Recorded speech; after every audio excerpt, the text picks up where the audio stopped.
mulher tem que se adaptar ao homem, o homem à mulher. Por isso que essas configurações são diferentes. Mas nós estamos falando só de sexualidade. E é bom a gente entender o que acontece. Quando os nossos chakras mais baixos, eles estão em alta, a nossa consciência está abaixo do chakra cardíaco, a gente pode apresentar dificuldades emocionais. Tá certo? E essas dificuldades emocionais são conflitos que a gente não consegue enxergar. Simplesmente nós não conseguimos enxergar. No fim das contas, você acaba precisando da ajuda de alguém para resolver isso. Você fala, mas o que acontece? É só vocês pensarem nas dificuldades que cada um de nós tem. Alguém aqui já teve uma depressão? Ninguém levanta a mão. Um levantou, dois levantaram. Só os homens que estão levantando a mão aqui, eu estou achando. As mulheres que são mais corajosas não levantam a mão. Alguém já teve é uma desvitalização, é uma perda de energia, é um conflito interno que desgasta muito. Então, isso é o trabalho dos chakras emocionais. Eles reagem onde você está, às tuas situações, à tua vida, a tudo que você faz. O resultado é que existe conflito. É um conflito espiritual e um conflito emocional. Os dois andam juntos. Tá certo? E a gente precisa entender isso. Bom, isso é importante a gente saber, porque vocês vão me perguntar, e as pessoas que estão nos chakras superiores, elas têm conflito? Quem estiver nos chakras superiores não tem conflito emocional. Porque o emocional é aqui. Certo? Mas tem emoção? Ótima pergunta. Qual que é o seu nome? Regina. A Regina fez uma pergunta. Se a pessoa que está trabalhando nos chakras superiores, se ela tem emoção. Não, ela não tem emoção. Ela tem sentimento. Sentimento é diferente. Você só vai conseguir amar se você estiver trabalhando acima. Abaixo é emoção, acima é sentimento. Emoção é o que a gente confunde com amor, confunde com um monte de coisas, mas é uma coisa reativa, não é uma coisa linear. Sentimento é uma coisa linear.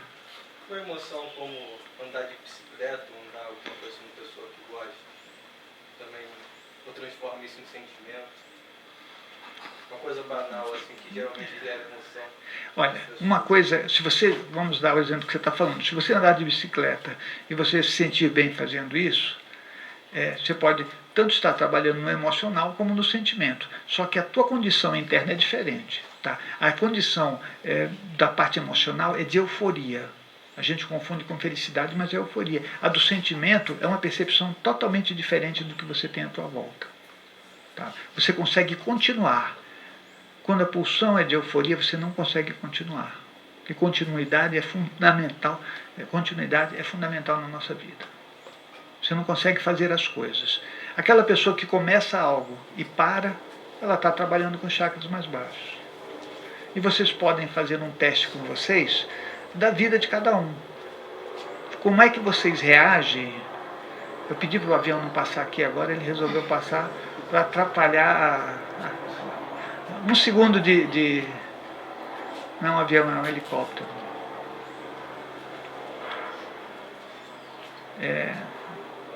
Falando nisso, eu estava ontem ali na Lagoa, na Marapendi, aqui atrás, né? E aí eu entrei no caiaque com o Jorge. E o Jorge ficou de pé no caiaque. E eu estava dentro do caiaque com o iPhone para filmar. Eu falei, Jorge, você vai virar a gente, eu vou molhar esse meu iPhone. E ele não tem app, né, para segurar essa barra. Não existe um app que você aperta no iPhone e ele simplesmente não afoga, né? E ele, não, aguenta firme aí. E começou a lançar para lá e para cá. Ao invés do meu iPhone cair fora da água, caiu dentro da água do caiaque. Vocês acreditam? Ele deve estar em algum lugar me ouvindo aí, mas eu estou falando isso para ele me ouvir. Aí, tudo bem, eu tirei o iPhone, enxuguei e ele continuou funcionando. Eu falei isso para passar o helicóptero. Nós estávamos falando do quê? Continuidade. Tem um pouso aqui. Promoção na bicicleta. Continuidade. Tá certo. Então a gente precisa discernir bem isso da emoção e do sentimento, porque se você quiser falar de amor com as pessoas, esse helicóptero não quer que eu fale. Você vai ter que crescer. E crescer é conseguir se relacionar com você de forma muito boa. tirando todos os conflitos através do entendimento. Nós temos que entender isso. Senão a gente não vai conseguir, de verdade, uma estabilidade emocional que nos faça ter absoluta felicidade. Felicidade absoluta significa o seguinte, que você fica sozinho com você mesmo e você é a melhor companhia que você tem. Você não fica com um roteiro constante de diálogo interno, que a maioria das pessoas tem um diálogo interno que nunca acaba, né? Você está indo no lugar e você está pensando e falando com você mesmo. Você faz a pergunta, tenta responder. Você fica com raiva de uma pessoa, mas eu sei o que eu vou fazer com essa pessoa, hein? Esse cara, sabe o que ele falou para mim? Ele falou que a minha roupa está feia. Esse cara é idiota, é um ignorante. Ele é um monte de coisa que eu não sei nem como eu falo, mas ele é tudo isso. Mas eu vou chegar lá, quando eu chegar lá, eu vou falar com ele e falar, eu vou te dizer o que eu vim falar para você aqui. Você me escuta, olha nos meus olhos, porque você vai ouvir. Não vou falar desse jeito, não. Deixa eu ver uma forma melhor de falar. Não, eu vou chegar para ele na hora que a gente se encontrar num lugar que tenha bastante gente, porque eu posso falar, ele não vai me agredir, que é mais seguro também. E o teu diálogo, ele anda para tudo quanto é lado. Isso significa que você está nos processos emocionais. Aí você vai falar, que coisa. Mas aí vamos para a parte sexual, que todo mundo adora a parte sexual. Vocês devem estar assistindo os micos espirituais, certo? Eu tenho uma coleção de micos espirituais para colocar. E eu vou contando as coisas que a gente pensa, porque a gente só vê um pedacinho de tudo que a gente aprendeu, porque a gente aprendeu desse jeito, né? E uma das coisas que a gente aprendeu é que o sexo resolve tudo. É assim. A pulsão é forte, a paixão é forte e vai durar eternamente. E não funciona isso. É o ciclo. Vocês têm que considerar isso em vocês. Vendo as experiências que vocês já tiveram com alguém e ver quanto tempo durou. Para que você tenha uma experiência mais duradoura com alguém, essa pessoa precisa ter objetivos, buscas, e você tem que estar alinhado a ela, que é muito diferente. E as buscas que a pessoa tem que ter, elas têm que sustentar vocês dois. Vocês precisam acreditar no que vocês estão fazendo. Às vezes o que a gente acredita é uma mentira, mas ela pode sustentar uma relação e pode sustentar você. Precisa ver que se ela resiste aos questionamentos. Então você tem que saber isso. A minha crença, aquilo que eu pretendo fazer, resiste aos questionamentos? Será que eu posso questionar? Isso vai ser importante. Então, se você em algum momento resolver ter uma relação a dois com alguém, a conversa sobre isso precisa ser muito sincera. E é difícil a gente ter uma conversa sincera com alguém, porque a gente nunca quer perder a pessoa. Você não quer perder o prazer, você não quer perder tudo aquilo que você tem com aquilo. Poxa, se eu largar essa minha namorada, essa pessoa, como é que eu vou ter que começar tudo de novo? É como se você tivesse que começar você mesmo do zero. Por isso que nas nossas relações, antes de a gente acabar a relação, a gente já coloca uma outra pessoa. Certo? Para não ter o problema do luto. E essa parte que está faltando na gente é de verdade as faltas que a gente tem. É a nossa carência. Não dá para medir isso, gente. Não dá para medir. Mas pelas sensações que você tiver, por tudo aquilo que fica dentro de você, você vai poder perceber o quanto isso é grande ou pequeno.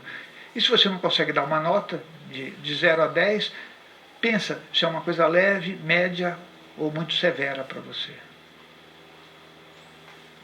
Que esse é o tamanho do buraco que você tem de faltas das coisas que você não organizou. E a nossa sexualidade, ela acaba e redunda em sofrimento por conta disso. Como a gente está falando de sexualidade, quando a pessoa, olha só, quando a pessoa não é aquela pessoa que a gente quer na nossa vida, não é a pessoa que a gente de verdade gostaria de compartilhar algo, no momento em que você vai ter uma relação com ela, você coloca outra pessoa no lugar. Certo? Com a maior tranquilidade.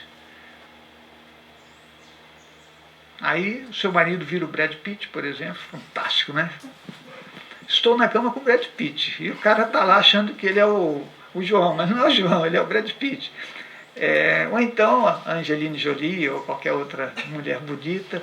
E você se relaciona com essa pessoa com a maior tranquilidade, pode ser qualquer um, pode ser um ator, pode ser um cantor, pode ser alguém bonito que você viu na rua, na relação que você tem com o teu marido.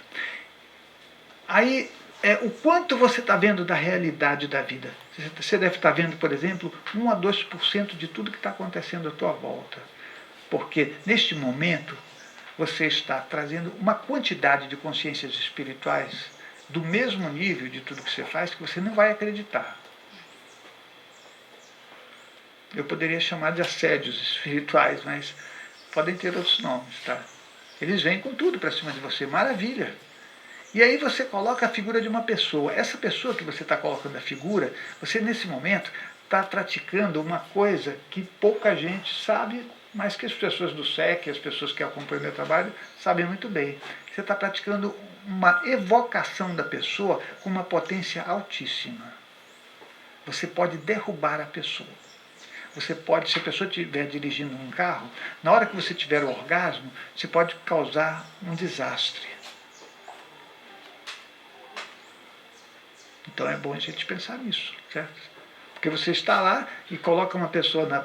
Já pensou se a pessoa está... Se é um médico, por exemplo, ele está fazendo uma cirurgia, na hora que você tiver o orgasmo, você pode fazer ele cometer um erro e até a pessoa morrer.